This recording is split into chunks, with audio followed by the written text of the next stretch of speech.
Nessa noite, vamos estudar a Tua Palavra. Abra nossa mente, Senhor, tenha misericórdia da nossa vida e nos ensina o Teu Evangelho profundo. Tira todo impedimento espiritual, todo impedimento, Senhor Pai, da Tua Palavra, em nome de Jesus. Amém. Louvado seja Deus. Agora vem, balança a mão.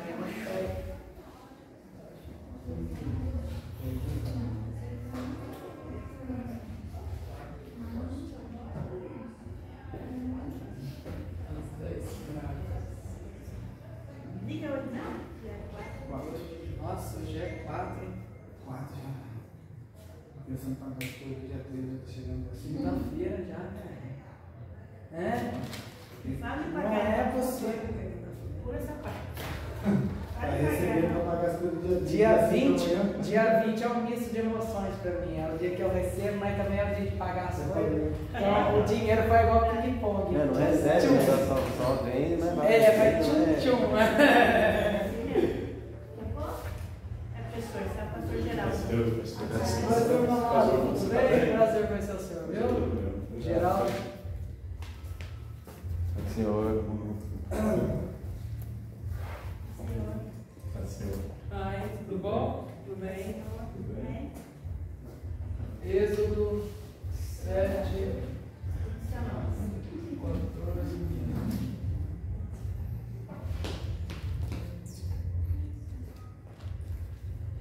É Jeová.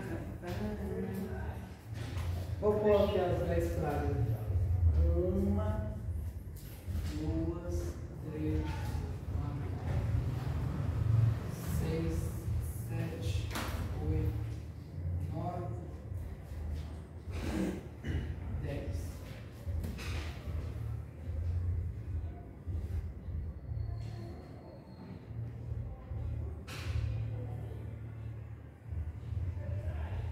Água e sangue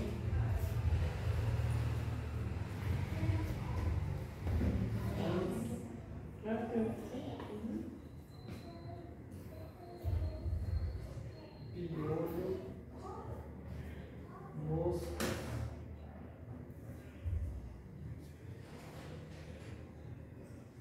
morte dos gados,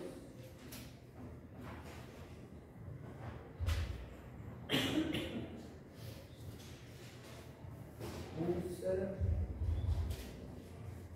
granizo,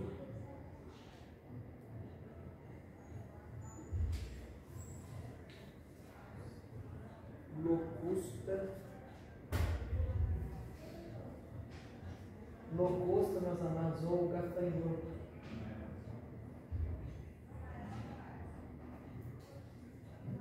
Úlcera de doença, não? Isso, úlceras malignas, tumores malignos. Nome, trevas.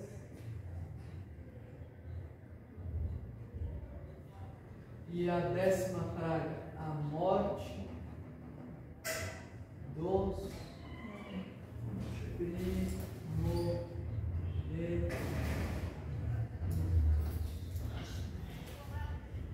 Morte.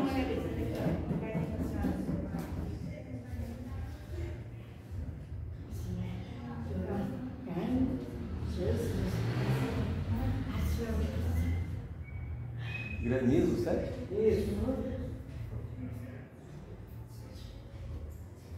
Cada praga era para poder derrotar um deus, porque os egípcios eles eram politeístas. O que isso significa? Significa que eles serviam a vários deuses. Eles eram politeístas. Ó. Politeístas. O que é politeísta? Poli é vários.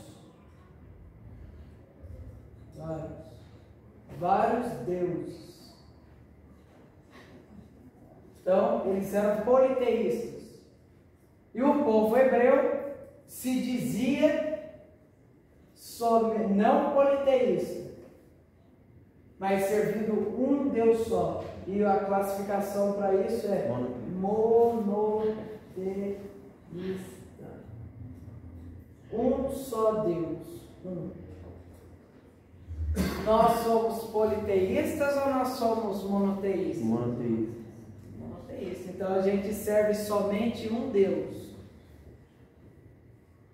E os egípcios não. Tanto que eles até tiravam um sarro da nação de Israel. Eles diziam: nós temos vários deuses, e para cada um deles nós oferecemos o melhor. E vocês só têm um Deus e não servem ele como melhor. Ele tinha, lá no Egito, existia a sala dos deuses. Então era uma sala gigantesca, cheia das estátuas de todos os deuses. Estátuas grandes, e na frente daquelas estátuas eram oferecidos o melhor. Alimento, ouro, o melhor, incenso, era colocado o melhor. Aí eles diziam para a nação de Israel: olha, nós temos vários deuses, e todos eles nós servimos fielmente e damos o melhor para eles todos. Vocês só servem um Deus, um só Deus, e não conseguem dar a adoração devida a Ele. Não conseguem. Cada praga no Egito que Deus ele vai mandar para o Egito era para estar destruindo um Deus. Cada praga correspondendo à destruição de um Deus dos egípcios. Vou pôr eles aqui. Aqui. Amor.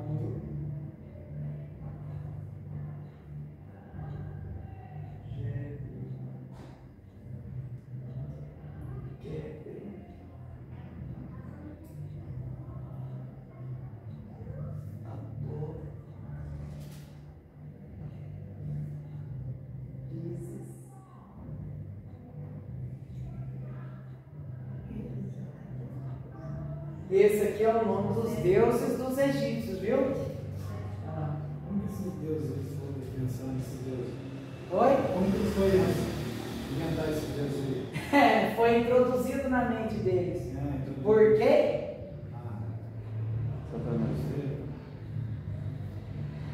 O luzeiro, ele é um deus ou ele é um anjo? Ele é um anjo. Qual é a diferença de um anjo para um Deus? Que só existe um Deus. O poder de criar. Somente a divindade tem o poder de criar. Nenhuma outra criação tem esse poder. Somente a divindade cria as coisas. Anjos não conseguem criar nada. E nem ser humano também não consegue criar nada. Nós formamos, não criamos. Criar é só a divindade. Colossenses 2:9. A divindade é composta por um espírito com 3 almas. Um Deus só, mas com 3 personalidades. A do Pai, a do Espírito Santo e a do Filho. E toda essa divindade habitando corporalmente em Jesus. Pego tudo isso aqui e coloco dentro desse corpinho aqui, ó.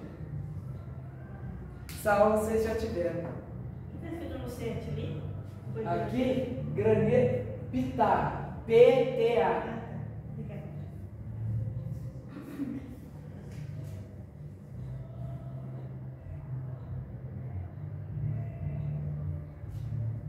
Conhecendo o excelso amor. Vamos abrir aí, meus amados, no livro de Colossenses 2:9, para nós interpretarmos esse versículo aí.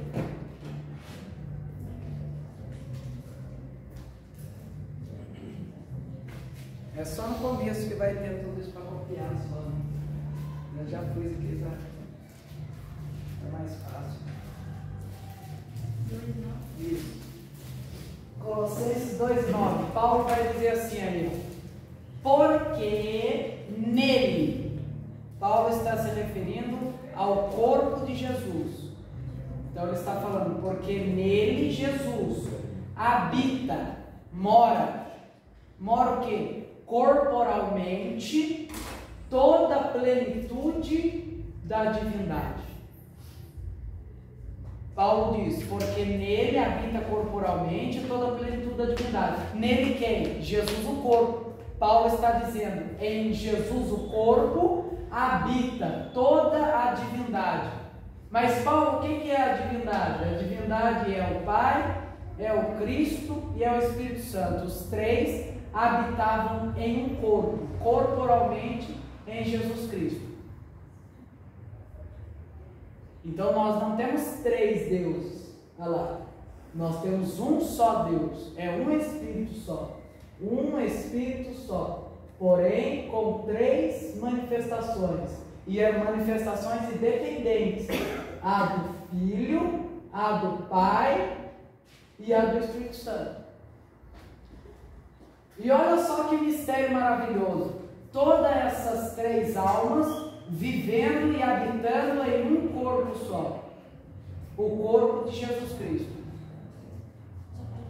Porque o corpo de Jesus Cristo é a imagem de Deus. Assim, Deus não tem imagem. Lógico que tem. Lógico que tem.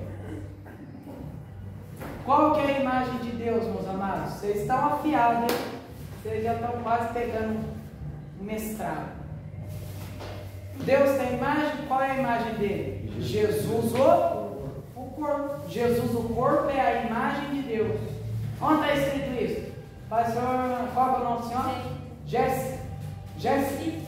Seja bem-vindo. Está escrito em Colossenses 1,15. Colossenses 1,15.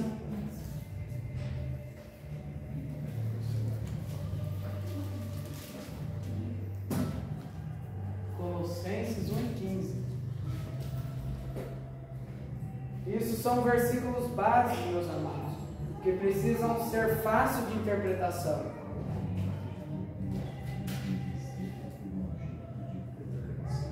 Colossenses 1,15 diz assim, ó: e ele quem? Jesus o corpo. E ele, Jesus o corpo, é a imagem da divindade invisível, ou do Deus invisível. Ué, Deus é invisível. 1 João 1,5 diz que Deus é luz.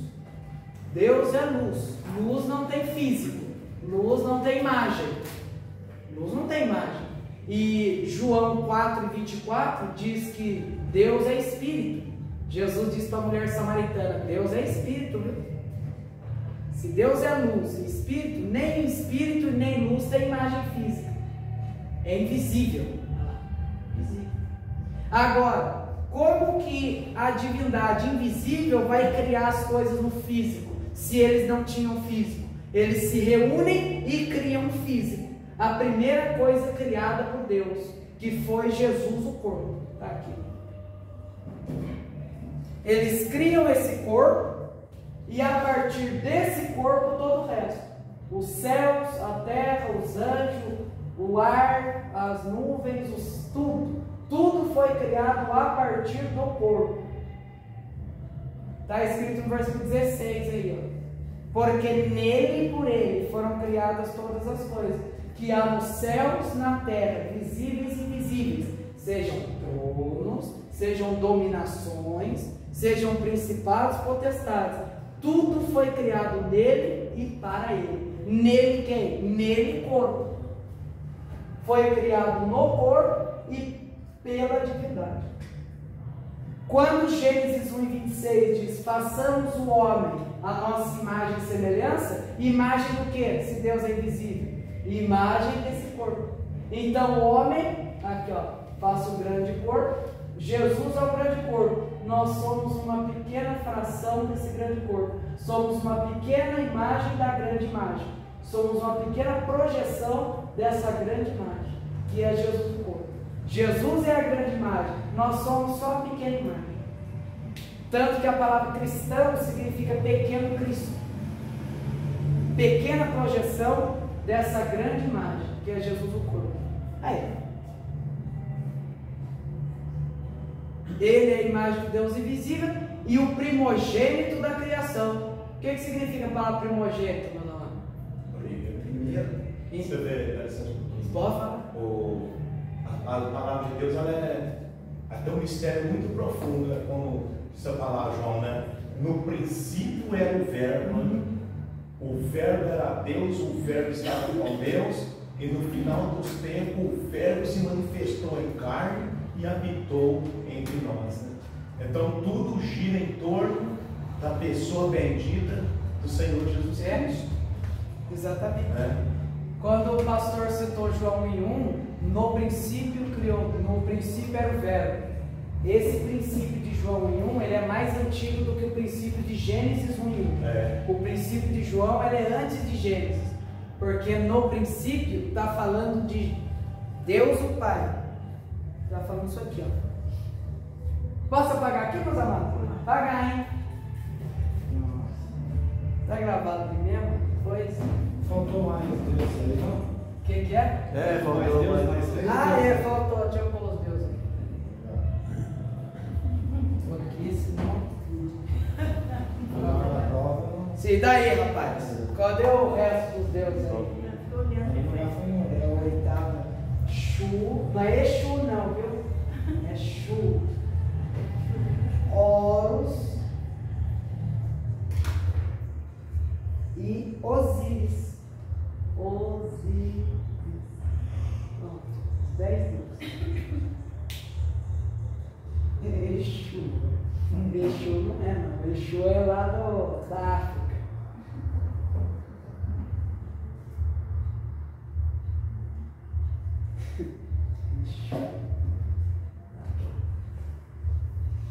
João 1 diz assim, no princípio.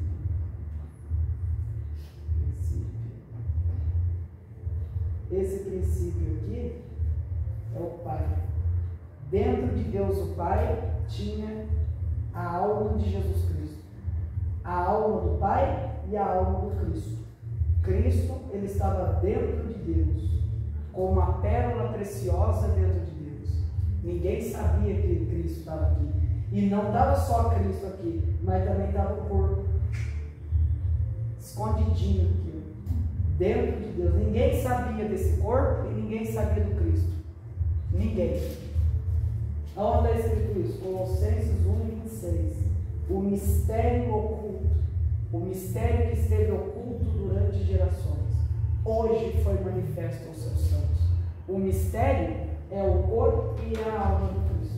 Quem olhava para Deus só enxergava um, mas tinha dois. Então esse mistério, o que é esse mistério? Esse mistério é a alma de Cristo e é o corpo de Cristo. Por que era um mistério? Porque estava dentro de Deus. Só foi revelado quando Jesus. Só foi revelado no Novo Testamento. Quando o arcanjo Gabriel, Lucas 1:26, o arcanjo Gabriel ele vai até Maria e chega e diz: Salve Maria, cheia de graça, o Senhor é convosco.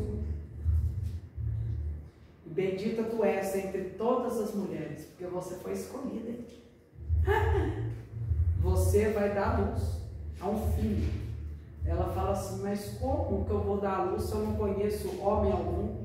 Ela já estava casada com José. Só que o casamento do antigamente, lá da época de Jesus, é diferente do nosso. Do antigamente era assim: casava com a noiva, esperava um ano, depois desse um ano, aí a noiva ia morar com o marido. Tinha que esperar um ano antes da noiva ir morar com o marido. Lembra da parábola Não tinha o que? 10 dracmas? As dracmas. Das dracmas? Não perder, ela tinha que estar casada. Isso. A mulher, ela ia lá na casa do noivo. Dependendo do poder aquisitivo do noivo, as dracmas eram 10 moedas. Podia ser de ouro, ou de prata, ou de bronze. Os pais do noivo davam para a mulher 10 moedinhas. E ela tinha que cuidar dessas moedas pelo período de um ano. E depois de um ano, ela tinha que apresentar as moedas de volta para o pai do noivo. Daí o pai do noivo ia olhar as moedas, se não estava arranhada, mordida, se não estava faltando pedaço, ou se não estava faltando uma moeda. Se tivesse as 10 moedas intactas, aí os pais do noivo diziam: ó, pode morar com meu filho, porque você é uma mulher que presta. Se você conseguiu cuidar das 10 moedas, você vai conseguir cuidar do meu tesouro, que é o meu filho. Agora, se fosse uma mulher desleixada que perdia as moedas, então ela não ia ser uma boa dona de casa, não serve para casar. Essa mulher da parábola perdeu uma moeda, ficou desesperada. Por quê? Porque ela não poderia casar com o noivo faltando uma moeda. Quando nós morrermos, nós temos que apresentar para o pai do noivo, que é Deus, as moedas que estão na nossa mão. Que é o quê? Que é os talentos que Deus nos deu, os dons que Deus nos deu. Ele diz: olha, e daí, o que você fez com o dom que eu te dei? O que você fez com o talento que eu te dei? Eu não sei, eu fui perdendo. Cada tempo eu fui perdendo. Rapaz, então, rapaz, sai daqui, eu não te conheço. Porque você perdeu todas as moedas. Você é uma mulher desleixada. E mulher desleixada não mora com Deus. Por isso que a mulher ficou tão desesperada. Hoje as pessoas se perdem dentro de si mesmas, que é pior. Hoje ninguém está perdido geograficamente. Fala assim: onde você está, Gabriel? Eu estou aqui em Taubaté. Tudo bem. Mas e se você perguntar para a pessoa assim: onde você está dentro de você mesmo? As pessoas estão perdidas dentro de si mesmo. Perdido na dor, perdido no medo, perdido no rancor, perdido nos problemas, perdido dentro de si mesmo. Gênesis 3:9, Deus vai fazer uma pergunta para Adão. Deus desce no Éden e diz: Adão, onde estás? Deus não está perguntando: Adão, onde você está? Em cima da árvore? Atrás da pedra? E daí? Não, Deus está perguntando: Adão, aonde foi que você se perdeu dentro de você mesmo? E essa pergunta ela vem ressoando de lá até hoje. Deus ele pergunta para muita gente: e daí, onde você se perdeu? Onde você perdeu a sua alegria, a sua paz, a sua força? Dentro de você mesmo. Aquilo que você perdeu está dentro de você. Aquilo que você precisa está dentro de você. Onde estão as nossas bênçãos, meus amados? Está dentro de nós. Onde está Deus? Dentro de nós. Quer achar Deus? Quer achar suas bênçãos? Olha para dentro de si. Efésios 2:10 diz: nós somos feitura sua, criados em Cristo para as boas obras, as quais Deus de antemão nos preparou para que andássemos nela. Então, Deus ele já escreveu a nossa história e colocou essa história escrita dentro de nós. Quando olhamos para dentro de nós, nós nos encontramos e encontramos aquilo que precisamos. Nós nunca vamos achar aquilo que precisamos fora de nós. Vai estar dentro. A igreja estava dentro de Cristo. Eva estava dentro de Adão. Estava dentro de Deus. Então a nossa vitória está dentro de nós. E o Cristo estava dentro de Deus. Ninguém sabia. A não ser o arcanjo Gabriel. Só o arcanjo Gabriel sabia desse corpo e dessa alma. Dentro de Deus. Só ele sabia. Mas não contou para ninguém. Aí ele vai anunciar o nascimento. Ele apareceu com Abraão uma vez no céu. Isso. E depois ele vai aparecer para Zacarias, para Daniel e para Maria. Para Zacarias, para anunciar o nascimento de João Batista. Foi engraçado o anunciamento do nascimento de João Batista. Bom, eu acho engraçado. Zacarias, ele era velho. E a esposa de Zacarias, Isabel, ou na King James diz Elizabeth, mulher deles, Elizabeth. E os dois eram velhos. Aí o arcanjo Gabriel aparece para Zacarias e diz: ó, Zacarias, sua mulher vai ter filho. Daí ele diz: mas como isso vai acontecer? Eu sou velho, minha mulher é velha. Como isso vai acontecer? Aí o arcanjo Gabriel dá um xingo nele, fala assim: como você não está crendo nas minhas palavras? Por não crer nas minhas palavras, todavia ficarás mudo até no dia em que isso se cumprir. O velho ficou 9 meses mudo. Por fazer uma pergunta para o anjo. Pergunta. E ele era velho mesmo. Ele não estava falando algo absurdo, ele estava falando a realidade. Né? Daí ele vai ficar mudo até nascer o. Para Abraão, quando apareceu para Abraão, eram 2 anjos de Jesus. Isso. Né? Isso. Era o Cristo.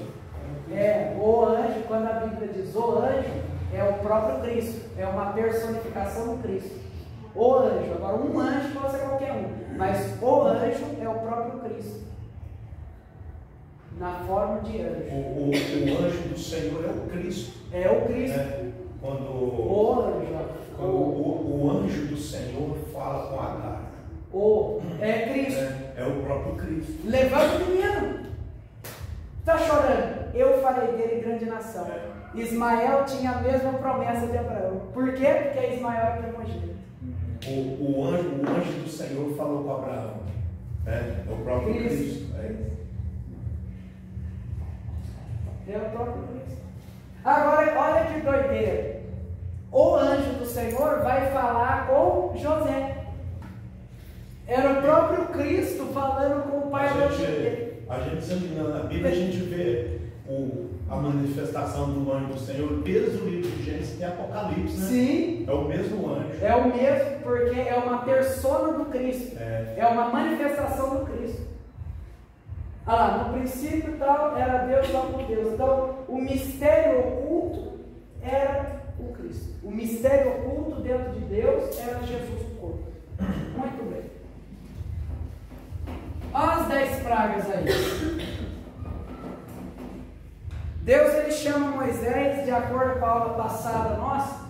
Deus, o anjo do Senhor, que é o próprio Cristo, aparece no meio da sarça. Isso está em Êxodo capítulo 3. Aparece no meio da sarça.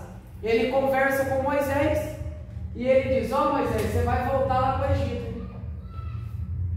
Você vai voltar para o Egito para poder libertar o meu povo. Já fazia 430 anos que o povo estava escravizado pelo povo egípcio. Escravizado. E isso era uma loucura. Por quê? Porque a Bíblia mesmo diz que o povo de Israel era maior em número e mais poderoso do que os egípcios. Maior em número e mais poderoso. Então, como que pode uma nação mais fraca e menor escravizar uma nação maior e mais forte? Por quê? É porque eles não sabiam a força que tinham. Está aqui, ó. Vamos abrir aí no livro de Êxodo, capítulo 1. Vou mostrar para vocês. Capítulo 1, versículo 8. Não, só o 9. Olha lá, o 9. 1 e 9. Está aí.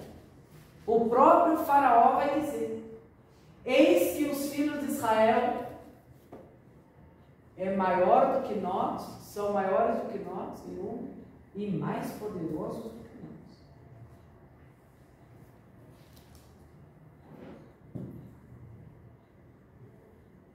Como é que pode uma nação mais fraca e menor escravizar uma nação maior e mais forte?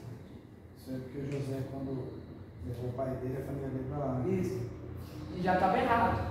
O plano inicial de Deus não era José reinar no Egito, era José reinar na terra dele. Não era para o povo hebreu mendigar esmola para o povo egípcio, mas era para o egípcio mendigar esmola para o povo hebreu. Só que como José fala muito, daí aconteceu tudo. Ele interpretou o sonho dele tudo errado. Ele interpretava sonho e... Não, ele interpretou certo. A atitude errada dele foi contar o sonho na hora errada. Foi falar, não foi falar nada. Mas ele aprendeu na dor a ficar quietinho. Quando ele foi na casa de Potifar, ele foi como escravo. Escravo não fala nada, escravo só fica em silêncio. Imagina ele que gostava de falar muito, ter que ficar em silêncio. Na casa de Potifar. Depois a mulher vai lá, mente que ele atacou ela lá. Ele vai para a prisão. Na prisão também não tem voz. Na prisão também não tem. Então ele aprendeu na marra a ficar em silêncio. Entendeu? Na marra. Oi? Por isso que muitas vezes a gente perde a bênção da gente, caso disso aí também, né? Mateus 15, 11. Esperar acontecer, antes de acontecer já sai. Isso. Falando.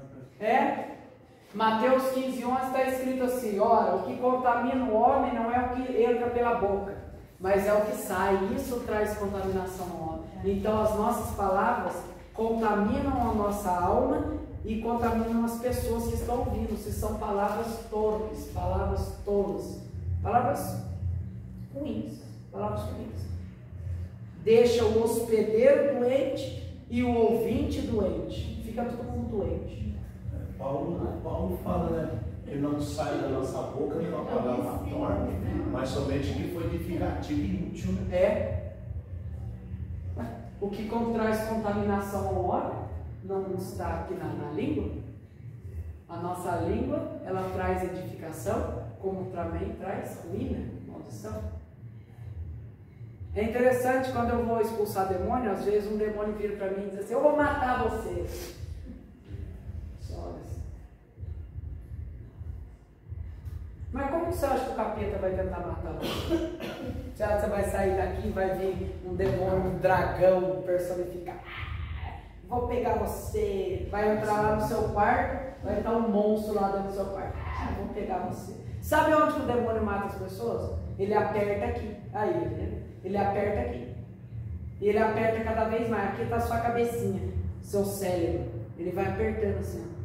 Vai enchendo você de problema. Põe um problema aqui, põe um problema lá, põe uma venda no seu olho e pinta um quadro de derrota na sua frente. Não tem mais jeito, não tem mais solução. Ó, 430 anos de escravidão, nunca vai acabar a escravidão. Ó, daí vai apertando a cabeça da pessoa até que a pessoa morre. Ela mesmo se mata. A pessoa se matando, não é ela que se matou, é o diabo que matou ela. Ele venceu. Quando a pessoa sai da igreja, ela está morta. Porque não há vida longe da videira. A videira é Cristo, a videira é a igreja. Não há vida sem a igreja, não tem vida sem Cristo. Então, quando a pessoa se distancia de Cristo, ela morre. Morre por dentro. Casa, tem filho, corre para lá, corre para cá, compra isso, compra aquilo outro, mas por dentro de si não tem vida. Não tem nada. Jesus disse: aquele que não come do meu corpo e do meu sangue, não tem vida em si mesmo. Não tem vida em si mesmo. E como que traz vida para si mesmo? Tendo comunhão com Cristo. Daí tem vida em si mesmo. Então, ó, 430 anos de escravidão.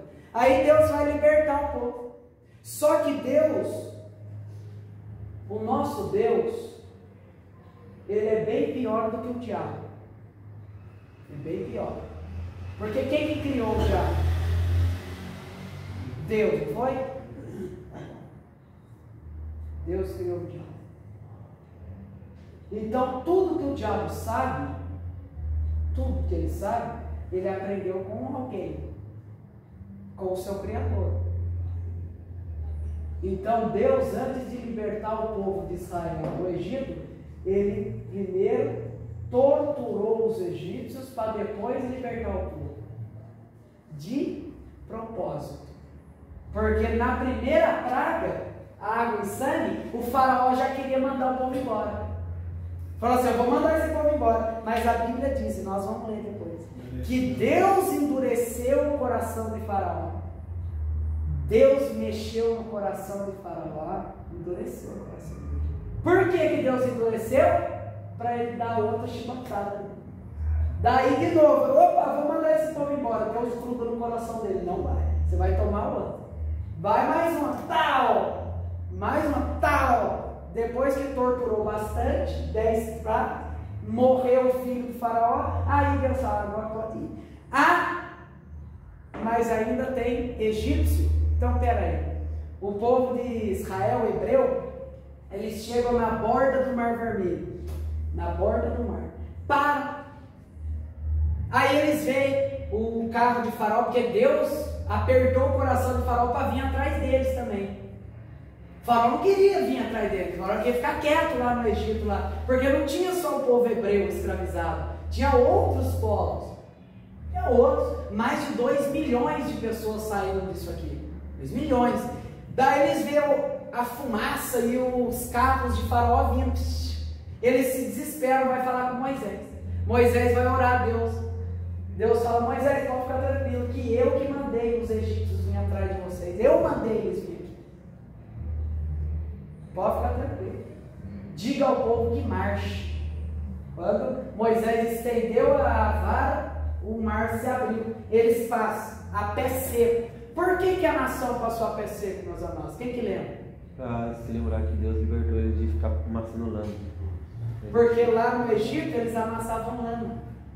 Lembra que eu fiz aqui o lamaçal? Como que era o lamaçal lá? Era um buraco no chão, jogava terra, jogava palha e jogava água. Ficava um monte de pessoas aqui, ó, o dia inteiro debaixo do sol, assim, ó, para fazer tijolo, para poder fazer as construções.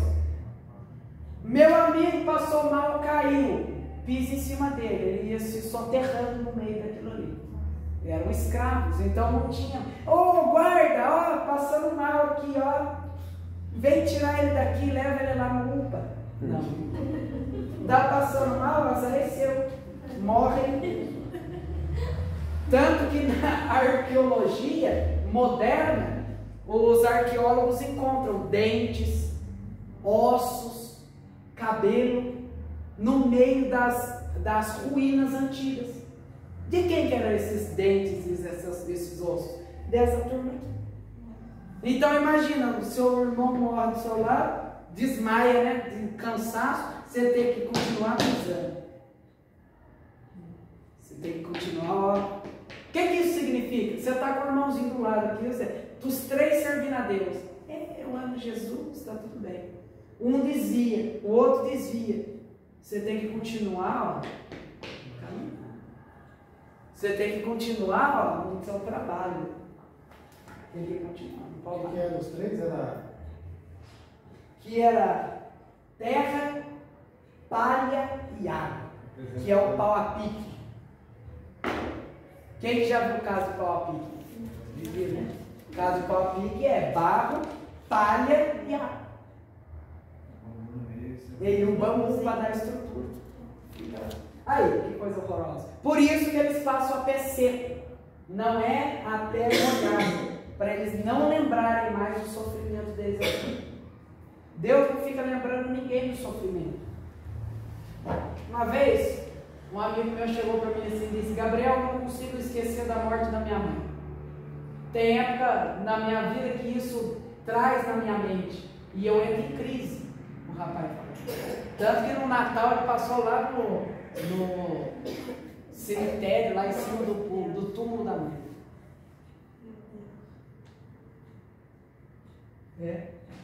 Quem que lembrou ele dessa dor? O diabo. Não foi Deus, porque Deus ele não acusa ninguém. Quem é o eterno acusador é o capeta. A Bíblia diz: o eterno acusador é o diabo. Então a pessoa erra lá atrás, se arrepende, está com Jesus. Se vier na sua mente, ó, o que você fez lá atrás, ó, né? Você vai tomar ceia, você vai ter que tomar ceia, não toma não. Toma não. Quem está falando isso para a pessoa? O adversário. É o capeta, porque a pessoa não comendo a ceia, ela fica fraca, porque não come o corpo de Cristo. E daí a pessoa diz: o que você está fazendo na igreja? Você não merece estar na igreja. O que você está fazendo pregando? O que você está fazendo louvando? Você não merece estar aí. Olha só como você era ruim. Aí o capeta passa o filminho na cabeça da pessoa. Olha como é que você era, ó. E agora você diz que é santo, quer evangelizar os outros, quer falar de Deus. Você não presta. Olha aí. Por que você não volta para trás? Você tem que voltar, lá é o seu lugar. Aí não, aí é lugar de gente boa. Você não é bom. Aí é lugar de gente bacana. Você não é bacana. Olha como você é ruim. O capeta fica passando isso na cabeça das pessoas. E as pessoas ficam assistindo esse filme. O problema não é ele passar o filminho. O problema é a pessoa querer maratonar esse filme. Passar ouvindo aquilo ali. E a pessoa diz: não, realmente eu sou péssimo mesmo. Realmente eu sou ruim. E eu vou sair da igreja mesmo. Tudo tem um mal que é. Pé seco. Pé seco. Vamos abrir Êxodo 7, versículo 14, e vamos estudar a primeira chibatada no lombo de Faraó, que é a água transformada em sangue. Vou passar um alquinho.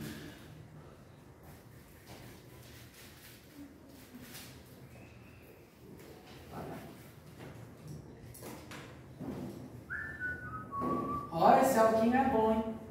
Ele apaga tudo, apaga até pecado. Olha.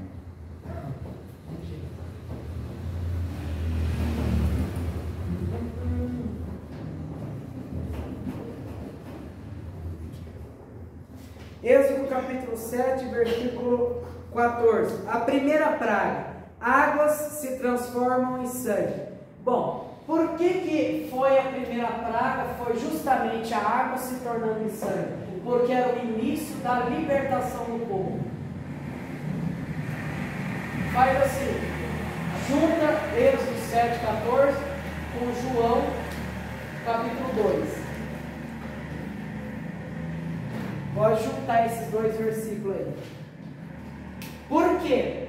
Porque o início da libertação do povo hebreu foi a água transformando em sangue. O início da nossa libertação no Novo Testamento foi Jesus transformando a água em sangue. Então Jesus estava dizendo: eu estou transformando a água em vinho, que foi o primeiro milagre público de Jesus. Por que o primeiro milagre público de Jesus foi justamente transformação de água para vinho? Porque Jesus estava imitando o que ele já tinha feito lá no Antigo Testamento. Mas ele não ia transformar em sangue, ele não era festa de vampiro, então ele não ia transformar em sangue a água, transformou em vinho. Ele estava dizendo: o início da libertação do povo hebreu começou com isso. Começou já transformando a água em sangue. Jesus está dizendo em João 2: o início da libertação de vocês já começou também. Olha aí, as 6 talhas, como está vermelho, borbulhando ali, ó, de sangue, de vinho. Começou a libertação de vocês, porque começou no ministério público de 3 anos e meio. Começou a libertação de vocês. Aí cumpre no Calvário. E depois se estende o Calvário. E ainda tem mais ainda, porque ainda não terminou a libertação ainda não. Porque ainda estamos presos dentro desse corpo aqui. Paulo diz: e a terra geme como uma mulher em dor de partos. Geme de dor. Quando que isso vai terminar? Lá depois da grande tribulação, depois do milênio. Por enquanto nós ficamos aqui com a graça do Senhor. Olha lá, transformação de água em sangue. Você já junta aqui, ó, com João capítulo 2. Jesus está numa festa de casamento, acaba o vinho. Acaba o vinho. Aí a mãe de Jesus, Maria, chega em Jesus e diz: ó, acabou o vinho, hein? Jesus diz para ela: mulher. Esse aqui, ó, quando ele fala mulher, esse mulher que ele falou é como se fosse o nosso Senhora de hoje. Não tem nada de Jesus sem educação, não. Eu já vi pregador dizer, ele diz mulher, falando com desprezo, mulher, nada disso. Nada disso. Ele falar mulher, ele está falando Senhora de hoje. Senhora, minha mãe. O que a senhora deseja? Não é mulher, o que eu tenho com você? Não é nada disso. Ó, você está falando, mulher, o que eu tenho contigo? Interrogação. Jesus faz uma pergunta para ela. Mas assim, o que eu tenho com você? Jesus está falando, lembre-se, lá de trás, quando o meu amiguinho, o arcanjo Gabriel, falou com você. O que o arcanjo Gabriel falou com você, mãe? Que você ia ter qual papel? O papel de interceder ou o papel de gerar? De gerar, né? Gabriel falou que ela ia interceder por alguém. Então por isso que Jesus está dizendo, o que eu tenho contigo? Ele está dizendo, qual é o trabalho que eu tenho com você? Não é o de interceder, mamãe queridinha, mas é o de gerar. Você já gerou. Então pode ficar tranquilinho. Pode ficar tranquilinho. Ainda não é chegada a minha hora. Jesus está dizendo, ainda não chegou a hora ainda. Calma. Não. Chegou a hora. Aí Jesus pensa, bem, não chegou a hora. Mas não chegou a hora do quê? Jesus, ele ia transformar a água em vinho. E esse vinho que ele transformou é o mesmo vinho que a igreja vai tomar nas bodas do Cordeiro. a festa do casamento. Quando a igreja for para Nova Jerusalém, Deus ele vai preparar uma mesa e vai servir as bodas, a festa. E nessa festa vai ter vinho. Porque vinho fala de alegria. Mas lógico, não é fisicamente.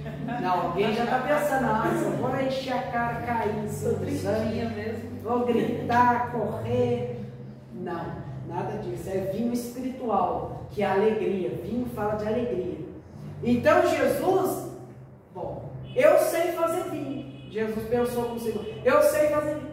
Mas o vinho que eu sei fazer é só o vinho das bodas. Só um vinho maravilhoso das bodas. Eu não chegou a hora das bodas ainda.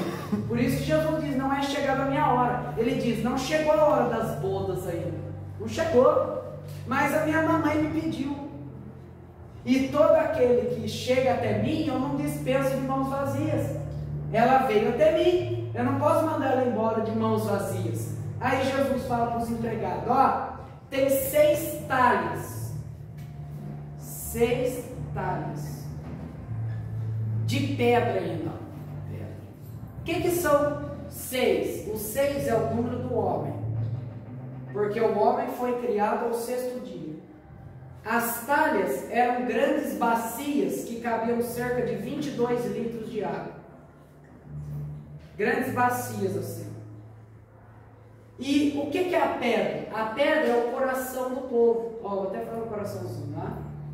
Hoje eu estou bacaninha. Coraçãozinho meu. Não. Eu vou avisar vocês dois aqui, irmãos. Eu tenho um talento escondido, que é o dom do desenho. Não, só esse aqui, ó, vocês já viram. Isso aqui é uma talha e o coração. Pronto. E o meu curso de desenho é R$200 a aula. É R$200 a aula. Para desenhar assim, ó. Quer ou não quer? Depois vocês falam comigo. Ele aprendeu comigo. Olha o trono aqui, ó. Tem jeito. Isso aqui é muitos anos de prática. Ele aprendeu comigo. Não chega nem a ser um desenho, é obra-prima. Não, aí ó. O Edinho foi a verdade. Aí, ó, ganhou um ponto. Né? Só de você ter falado isso aí, você já pega o diploma.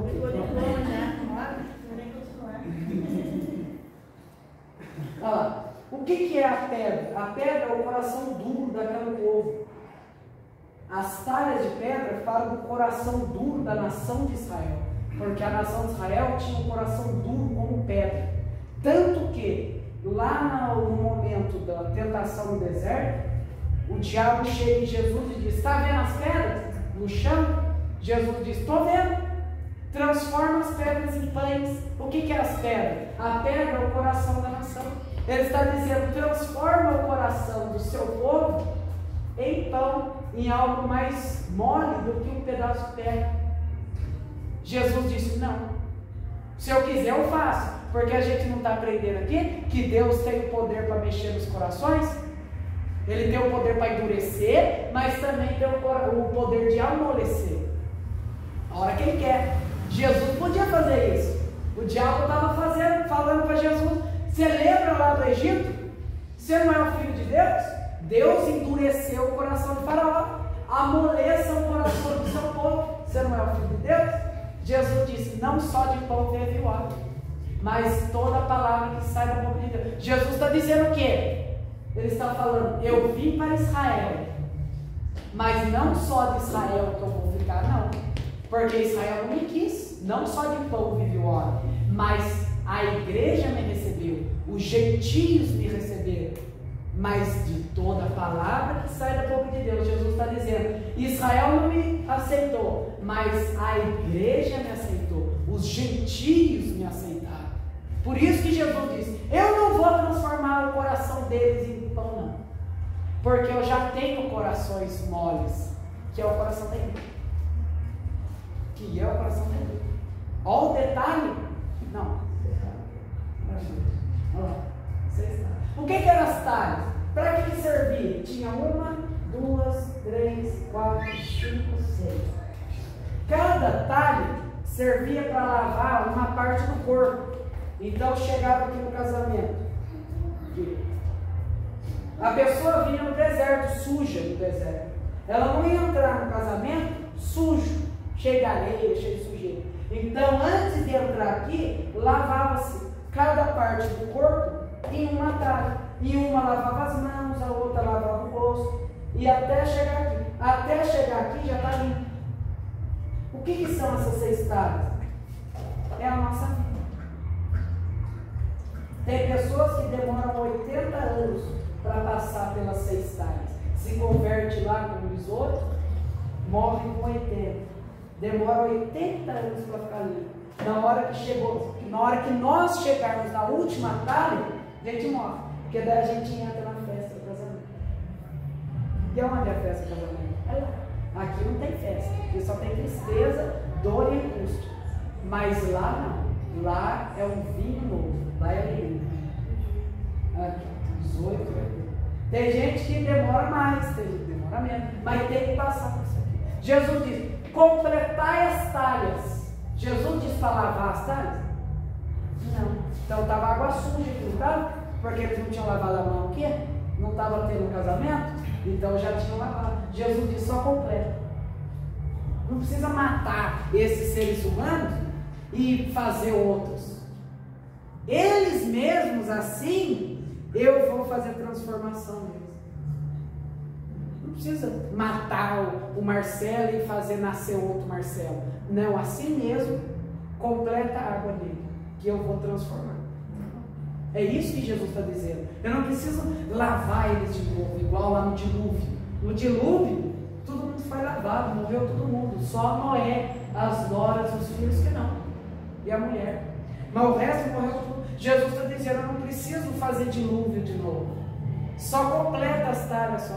Completa e agora tira a água daí. Aí o rapaz foi lá tirar a água, que tinha transformado em vinho. Ele toma. Ele chega lá no noivo e diz: ó, aqui ó. E esse vinho de onde veio? O chefe vai dizer: da onde veio esse vinho? Todo homem coloca primeiro o vinho bom, primeiro, e depois que a pessoa está tudo bêbado, aí vai dando vinho de menor qualidade. Agora esse Jesus é diferente. Ele guarda o melhor para o final. O melhor vinho é no final. O que é o vinho? É alegria. Então hoje nós temos alegria, não tem?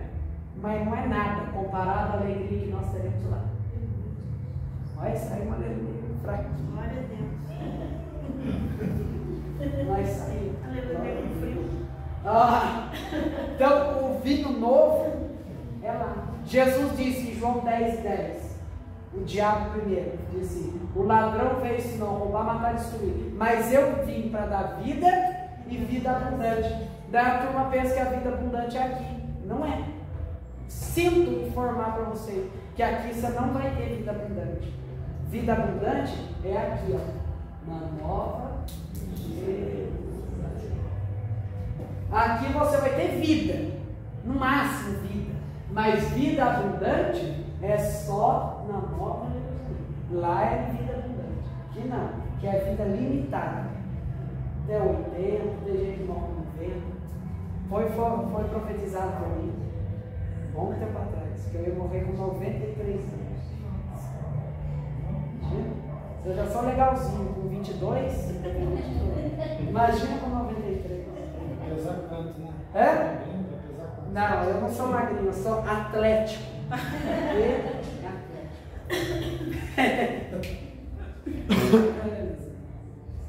Entenderam então, meus amados, por que a primeira transformação, o primeiro milagre público de Jesus foi transformação de água em vinho? Porque eles estavam fazendo a mesma coisa lá do Egito. Não, se vocês pregar um negócio desse aqui, ó, o povo vai fazer: mas da onde que você tirou isso? Da onde que você teve esse pensamento? Eles vão dizer: vai lá no curso.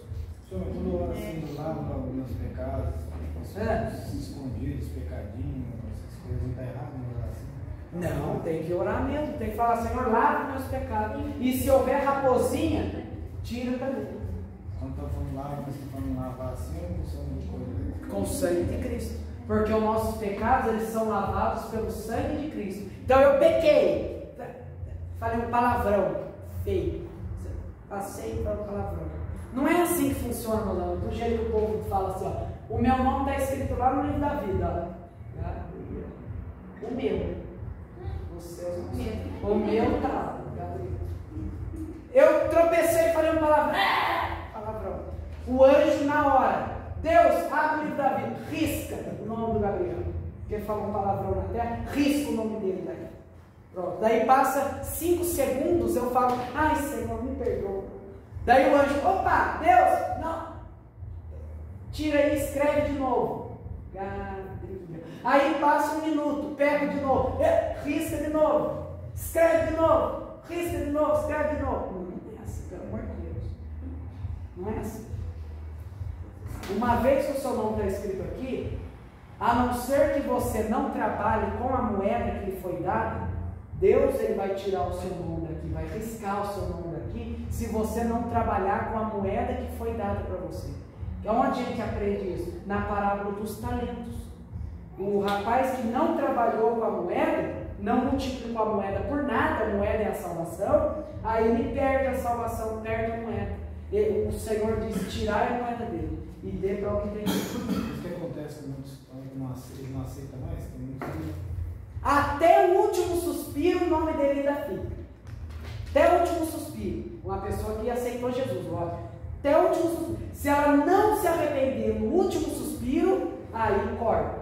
Arranca fora. Igual diz no Apocalipse, né? Isso. Quem vencer de maneira alguma arriscarei o seu nome. Isso. É o que perseverar até o fim. É igual o ladrão na cruz. E o ladrão na cruz? Que a igreja católica chama de bom ladrão. Eu nunca vi ladrão bom, mas a igreja diz é um bom ladrão.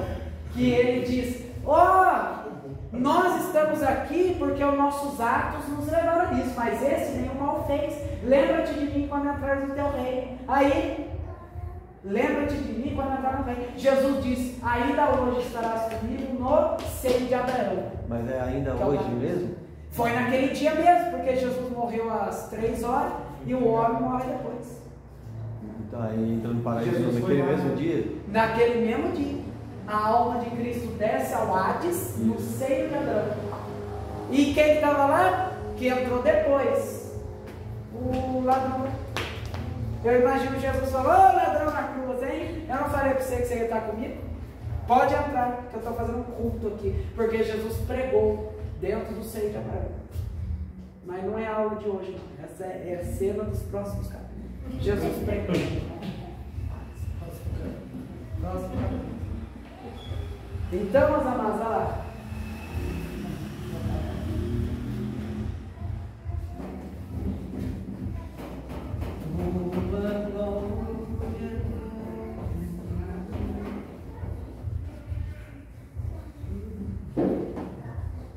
Quero passar tudo isso aqui para meus filhos, tudo.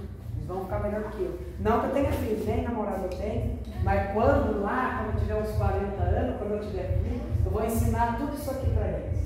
Eu vou ensinar. Falar assim, é assim, assim, assim. Com a idade dele, ele já vai estar dando aula assim. Meus filhos. Porque a criança é muito inteligente. Ele já sabe. Ou não é? Ele já estava vendo o que você está fazendo, está sentado só um inteligente. Vamos ler o versículo 14 aqui. Quando ele quis dar aula no lugar. É? Falou assim, pai, dá licença aqui. Ele já sabia mais que os outros, ele já sabia explicar. Aí, O Bruno está fazendo o mesmo trono que você, hein? é? Aí ele tem uma lozona lá, né? Olha o versículo 14, ó. E o Senhor disse a Moisés: o coração de Faraó está endurecido. Mas lógico que está endurecido, ele mesmo endureceu. Ele se recusa a deixar o povo ir. Olha lá, se recusa a deixar o povo ir. Vai a Faraó pela manhã, eis que ele sairá às águas, e tu estarás à beira do rio, diante dele. Aí, Moisés na beira do rio, diante do Faraó. E levarás na tua mão o cajado que se tornou em serpente. Na aula passada eu ensinei. que o cajado de Moisés se transforma em uma serpente. Aí os magos, isso está aqui no versículo 8 em diante, do mesmo capítulo 7. Daí os magos jogam o cajado dele, se transforma em serpente também. Aí a serpente de Moisés engole a serpente dos outros dos magos, dizendo que Deus é superior a tudo.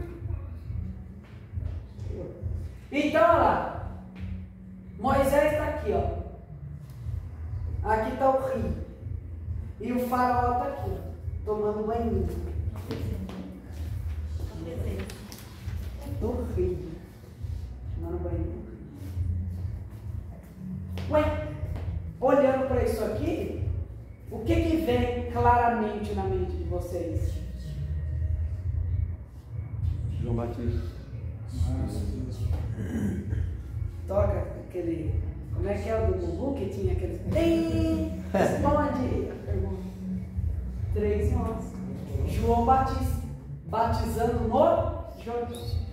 João Batista disse, aqui é o do 11: eu em verdade vos batizo com água, para o arrependimento, mas virá outro após mim, que é mais poderoso que eu. Ele vos batizará com o Espírito Santo e com fogo. Então João Batista está dizendo, eu batizo vocês aqui na água, mas para arrependimento só. Mas virá outro depois de mim, mais poderoso que eu. O que isso significa aqui na história de Moisés? Moisés podia dizer, ô faraó, você está aí tomando banhinho, né? Eu, em verdade, transformo essa água em sangue. Mas vai vir outro maior do que eu. E essa água que é sangue vai se tornar em fogo. Fogo e enxofre. Se é ruim você ficar no meio desse sangueira todo aí, imagina no inferno. Porque Deus, Jesus Cristo, Ele não vai transformar a água em sangue.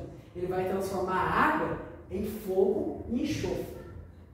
Então o faraó, no meio da água de sangue, é o diabo no meio do lago de fogo e enxofre. Apocalipse 20:10. E o diabo que os enganava foi lançado no lago de fogo e enxofre, onde já estava a besta e o falso profeta, e serão atormentados de dia e de noite. Olha o simbolismo. Olha o simbolismo. Por que Deus, por exemplo, eu pergunto para vocês assim, meus amados irmãos, por que Deus mandou Moisés ir à beira do rio para poder fazer a transformação da água em sangue? Aí vocês respondem, por causa desse mistério aqui, ó, de João, por causa do mistério aqui, ó, do inferno. Moisés transformava em sangue, Jesus vai transformar em fogo, em enxofre. Pega o seu cajado. Olha o cajado de Moisés aqui, ó. Cajado de Moisés. Cajado na Bíblia fala de poder, fala de autoridade. Cajado significa poder e autoridade. Olha lá, que se tornou em serpente. Olha lá. E dirás a ele, ó 16, ó, dirás a ele, o Senhor Deus dos Hebreus me enviou a ti, dizendo, deixa o meu povo ir para que me sirva no deserto. E eis que até agora tu não ouviste. Assim diz o Senhor, nisso saberás que eu sou o Senhor, eis que ferirei com o cajado o que está nas minhas mãos, as águas que estão no rio, e elas se tornarão em sangue, e os peixes que estão no rio morrerão. Os peixes do rio é a turminha da grande tribulação. Os peixes do rio é quem ficar na grande tribulação. Quem que vai ficar na grande tribulação? A igreja que não vai. A igreja vai passar. Quem fala isso pode passar sozinho. Eu não vou. Apocalipse 3:10 diz assim, ó, porque guardaste as minhas palavras, te guardarei no dia da tribulação.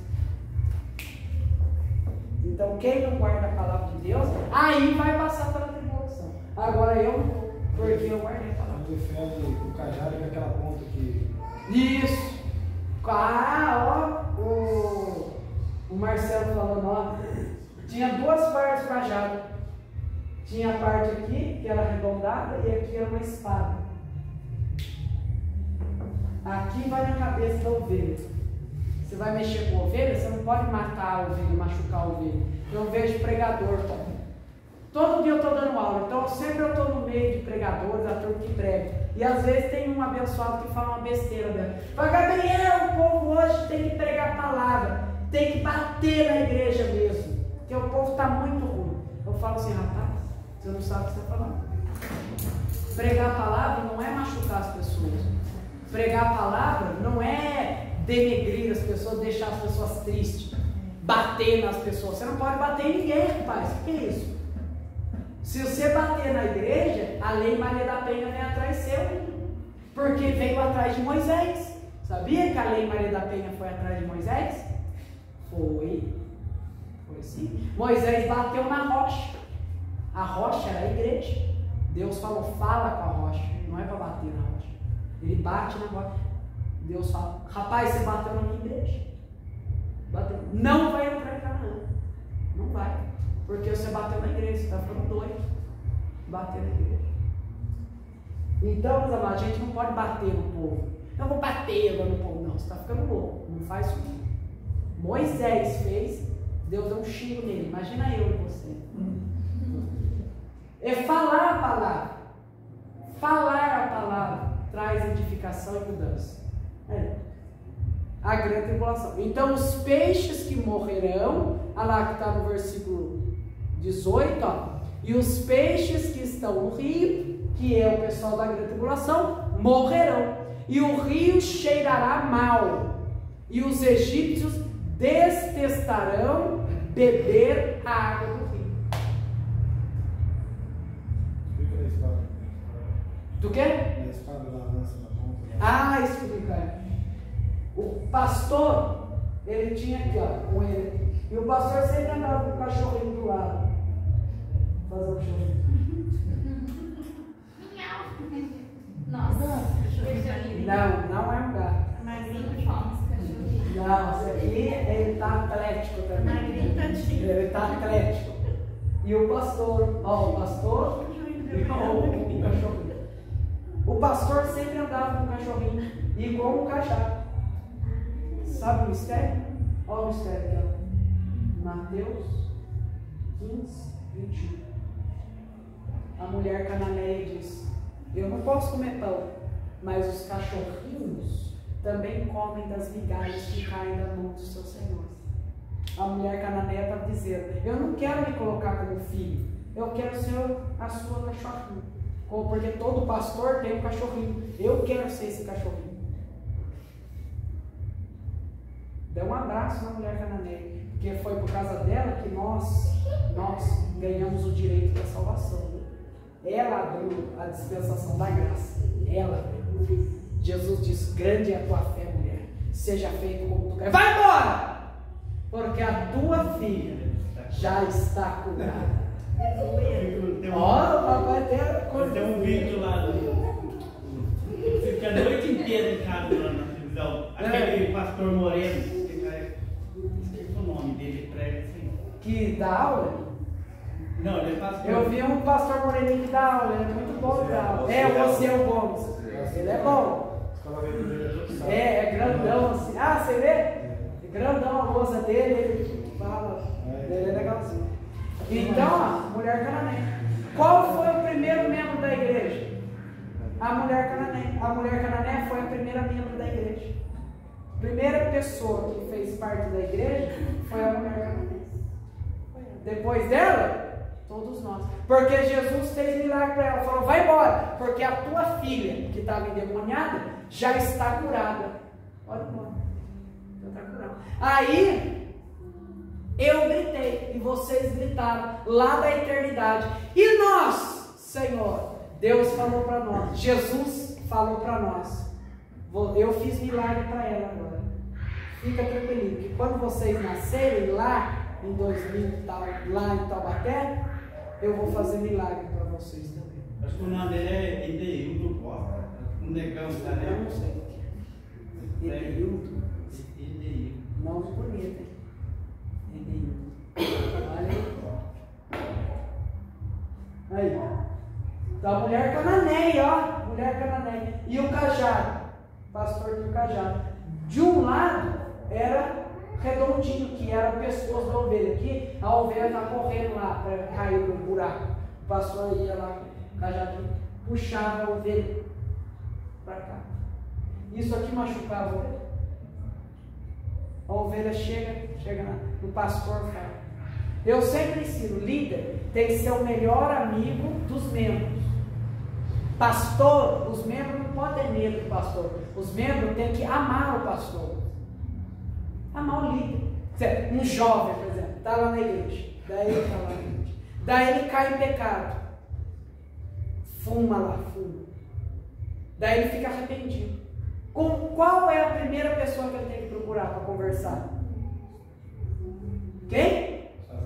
Pastor. Mas é isso que ele faz? Não. Por quê? Porque tem medo do pastor virar o cajado e matar ele. Fala, como assim, rapaz? Você prega a palavra e você vai cair em fumo? Você está endemoniado. O seu nome já foi retirado do livro da vida. O seu nome foi escrito com fogo lá no livro do inferno. Você. Se você não se arrepender. Tá ouvindo? E não vai pregar mais. Vai ficar no banco. Vai ficar 3 meses de banco para aprender. Está falando bom. Daí você perde a ovelha dentro do aprisco. As ovelhas estão sofrendo, mas não vai falar com você. Por quê? Porque tem medo de você.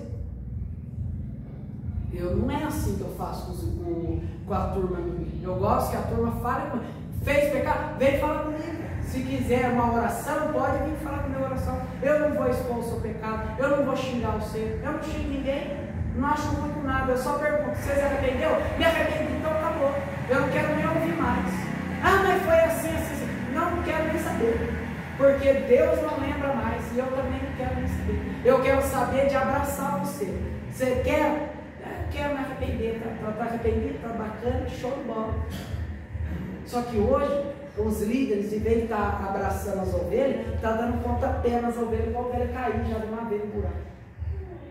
Não é assim que funcionam as coisas. Não é assim. Tem que abraçar. Jesus disse: eu vim para aqueles que estão doentes. O são não precisa de médico, mas são os doentes que precisam. Muito bem. Então, olha lá, a parte redonda do cajado. E na outra ponta, o pastor não é só amor, só bacana, não. Mas tem que saber se defender, tem que ter espada na mão, que é a outra ponta, que tinha uma espada. Mas a espada era para as ovelhas ou era para os inimigos? Não era para a ovelha, era para o inimigo. Quando vinha o leão, o pastor virava o cajado, tipo, vem aqui, leão, vem cá, matar você. Davi matou o leão, depois matou o urso. Com o quê? Com o cajado dele. Arrancava a ovelha da mão, da boca do leão, arranca e mata você. Com o cajado. Saber usar o cajado. O que é o cajado? É a Bíblia. Saber usar a Bíblia para as pessoas. O pessoal chega e pergunta para você assim: por que Maria não pode interceder por mim? Mostra para mim na Bíblia onde está escrito isso. Você fala: eu não sei. Não sei. Não pode. Eu ouvi falar que não pode. Mas onde está escrito? Eu não sei. Da pessoa vira para você e diz: mas você quer evangelizar eu, mas nem você conhece a sua religião, nem você conhece a Bíblia sua. Como é que você quer ensinar uma coisa para mim se nem você sabe nada? As pessoas falam isso. Porque as pessoas são más. Então, daí você já na hora, Maria não pode interceder. Por quê? Daí você fala: abre aí na Bíblia, João 2. Está vendo que Maria foi interceder e depois Jesus falou para ele. Daí ela foi lá falar com os serviçais: fazer tudo que ele vos disser, não é eu. Tirou o corpo fora. Né? Sabe? O que é isso? É saber manejar bem a palavra da verdade. Bacaninha.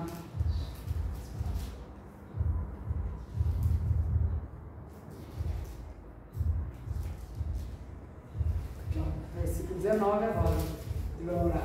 que às vezes alguém dá uma olhadinha no horário lá, é como uma espada no meu coração. Quem olha na minha relógio é como enfiar uma espada no meu coração. Eu não olhei pro lado de lá. Quer matar o pregador? Quer matar o professor? Fica olhando o relógio, fica olhando o celular. Que mata quem está aqui. Ah, não é? Nossa, por quê? Porque daí mostra que a pessoa não está nem aí para o que está sendo falado. Não está dando crédito para o que está sendo lá na frente. Porque o que é mais importante é para ir embora. Fazer, bom, deixa eu ficar olhando o relógio para ir embora logo. Porque está muito chato essa aula para ir embora logo. Daí fica triste. Passear, passear. Quando chegar a pizza, ninguém vai ficar olhando o relógio. Quando eu estava aqui, quando tinha salgado. Quando tinha salgadinho aqui, ó, ninguém ficou. Não vocês estão olhando o relógio. Eu só estou falando antecipadamente, para que vocês não firam o meu coração. Vocês não querem. Estão olhando a criança, né? Vamos 19. E o Senhor falou a Moisés: dize a Arão, e toma o teu cajado, e estende a tua mão sobre as águas do Egito, sobre as suas correntes, sobre os seus rios e sobre os seus tanques, e sobre todos os ajuntamentos de água. O que é a água na Bíblia? A água fala do Espírito. Ajuntamentos de água fala de todos os Espíritos. Todos os ajuntamentos de água, ou seja, todos os Espíritos, todos, para que se tornem sangue, e para que haja sangue em toda a terra do Egito, tanto nas vasilhas de madeira, quanto nas vasilhas de pedra. Ué, mas o que significa vasilha de madeira e vasilha de pedra? A vasilha de madeira e pedra.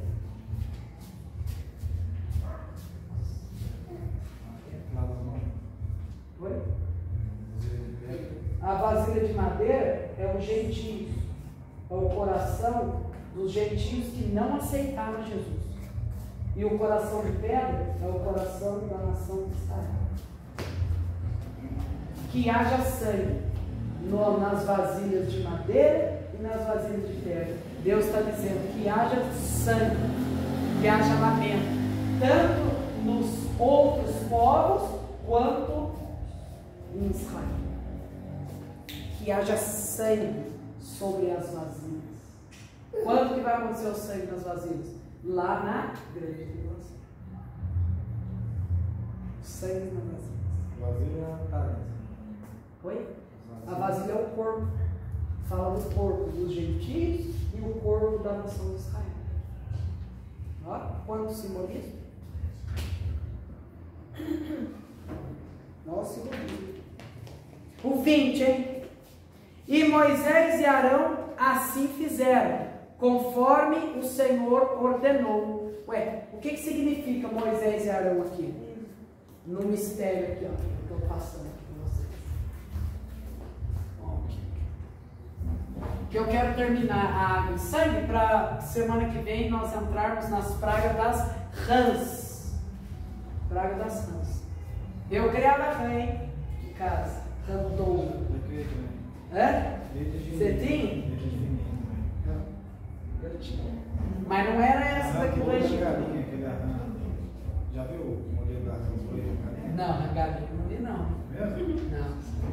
Isso aí eu não sei se tem não. Isso aí é mistério. É mistério. Ó, Moisés.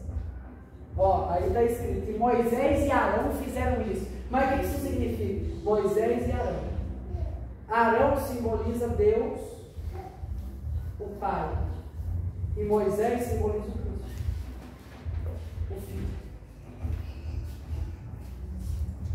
Arão era mais velho que Moisés. Arão simboliza o Pai e Moisés simboliza o Cristo. Ou seja, como está escrito aqui, ó, e assim fizeram Moisés e Arão. Fizeram o quê? Fizeram que caísse sangue sobre toda a terra. Então isso não foi só obra de Jesus, mas foi só obra também de Deus Pai. Obra dos dois. Obra dos dois. Muito bem. Olha lá. E ergueu o cajado e feriu as águas que estavam no rio, à vista de Faraó e à vista dos seus servos, e todas as águas que estavam no rio se tornaram em sangue. Está falando da grande tribulação. É a grande tribulação. Toda a água do rio se transformando em sangue. E os peixes que estavam no rio morreram. Olha lá, os peixes morreram tudo. Que significa o povo da grande tribulação, tudo morto. Morto porque aceitou a marca da besta, que é o 666. Aceitou a marca da besta, peixe morreu. Ou seja, está morto. Aceitou a marca, morreu. No rio, cheio de sangue, que é a grande tribulação. E o rio cheirou mal. Ué, o que é cheirou mal? Isso ficou mal aos olhos de Deus. Vendo o povo morrendo, cheio de marca de besta, cheio de demoniaiada, machucando os outros. Deus cheirava isso. Vai cheirar isso aí. Isso vai cheirar mal aos olhos dele. Não vai cheirar bem, vai cheirar mal. Tristeza e dor. Nas narinas de Deus, Deus não vai ficar feliz. Deus vai ficar triste. Vendo a grande tribulação, os peixes morrendo. Eu não criei o homem para morrer. Eu criei o homem para dominar. O ser humano foi criado para dominar, não para ser dominado. Está lá, Gênesis 26, domine sobre os peixes do mar, as aves do céu. A gente nasceu para dominar, não para ser dominado. Olha lá. Por isso que está escrito aqui, ó, cheirou mal, no versículo 21. Cheirou mal, e os egípcios não puderam beber água do rio, e houve sangue por toda a terra do Egito. Toda a terra do Egito cheia de sangue. O que significa o povo egípcio não podendo tomar água? Significa que o povo vai querer a presença de Deus. Água é a presença de Deus. Mas não vai ter, porque o Espírito Santo vai embora. O Espírito Santo vai embora para a igreja. O Espírito Santo não vai ficar na grande tribulação. Ele vai embora para a igreja. Ah, mas como é que as pessoas vão se arrepender na grande tribulação? Deus mandará um espírito de arrependimento sobre o povo. E esse espírito não é o Espírito Santo. É outro espírito que trabalha com arrependimento. Aí vão se converter as pessoas na... Ó, simbolismo. Olha lá. Não puderam beber água. O que significa isso? Eles queriam a presença de Deus, sentiam a presença de Deus, mas não podiam. Por quê? Porque não tinha mais presença de Deus. Não tinha água pura, só tem sangue. Eu lembro do rico lá no Hades. Lembra do rico lá no Hades? Queria tomar água, falou para Abraão: Abraão, manda Lázaro molhar a ponta do dedo na água e me refrescar a língua, porque eu estou sendo atormentado nessas chamas. Vai acontecer a mesma coisa. Aí, os egípcios estavam: quero água, quero água. Não tem água, só tem sangue para vocês tomarem. Quer tomar sangue? Não, porque sangue tem um gosto amargo. Não sei se vocês já tomaram sangue. Eu nunca tomei sangue. Quando eu falo que tomei sangue, não é que eu ponho um copo de sangue. Que delicinha, sangue. Não, machuca. Você sente o gosto, que é amargo igual fel. Porque tem muito ferro no sangue. Então, não é bebível o sangue. A não ser na bruxaria. Quando uma pessoa ela vira um vampiro, na bruxaria, o que é o vampiro? O vampiro nada mais é do que uma possessão demoníaca de uma certa casta de espírito. O espírito toma a pessoa e faz a pessoa só se alimentar de sangue. No livro, e o Gabriel está inventando isso na cabeça dele. Ó o dedo de não.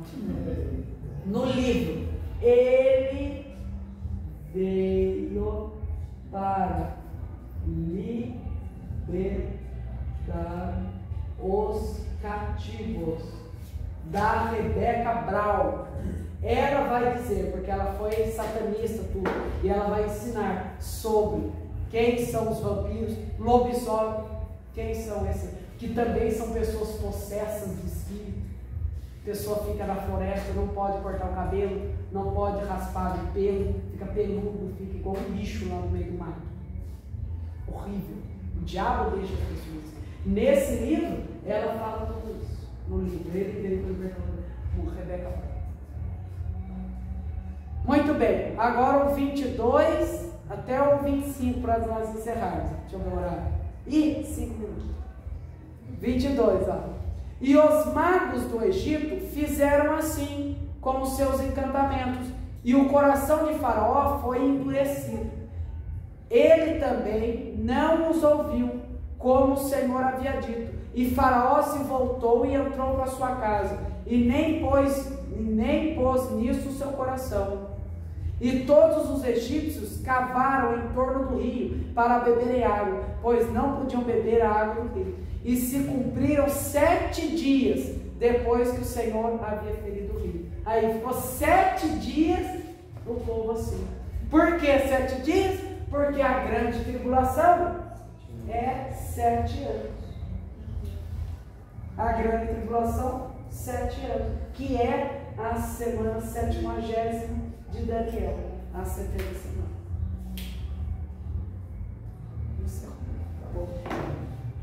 Aquelas semanas lá, ela se concretiza 69 após a morte de Cristo, né? Isso, nós Após estamos na 69. Após a morte de Cristo. E qual é a explicação desse tempo que dura até hoje? Como assim? Tipo assim, esse intervalo que tem, né? Após a morte de Cristo, cumpriu a 69 Não semanas. cumpriu a 69, está dentro da 69. Entrou a 69. Isso. Hoje nós vivemos na semana 69. Quando entrar a semana 70, é quando o anticristo, e que é a última semana. Quando entrar a semana 70, é que o anticristo vai se levantar. Quando o anticristo se levantar, iniciará a semana. Se chama o que essa, tipo, por exemplo, porque não está contando, né, certinho, parou, por exemplo, no tempo, digamos assim, até se cumprir assim. Ainda está correndo o tempo. Não, conforme a conta que faz lá em Daniel. Com uma semana ser 7 anos? Isso. Porque uma semana lá, ó, são 70 semanas. 70 semanas, 70 vezes 7, quanto que é? 490. 490. Isso. Então, ó, uma semana equivale a 7 anos. Nós estamos na semana 69, mas não é 7 anos. Ou seja, não tem, isso que eu não é 7 anos literal, já passou muito mais de 7 anos. Tem pessoa que faz a conta quando Jesus vai voltar. Não tem, essa conta não existe. Jesus voltar, não tem o dia exato. Apenas vai se cumprir. Isso, é espiritualmente 7 anos. Se cumpriu 483. 83. Ainda falta mais 7 anos. Meus amados, vamos orar a Deus. Pai, muito obrigado pela aula, obrigado pelo teu confinamento. Eu te louvo, te agradeço em nome de Jesus. Amém. Amém, meus amados? E semana que vem estamos aí, em nome de Jesus.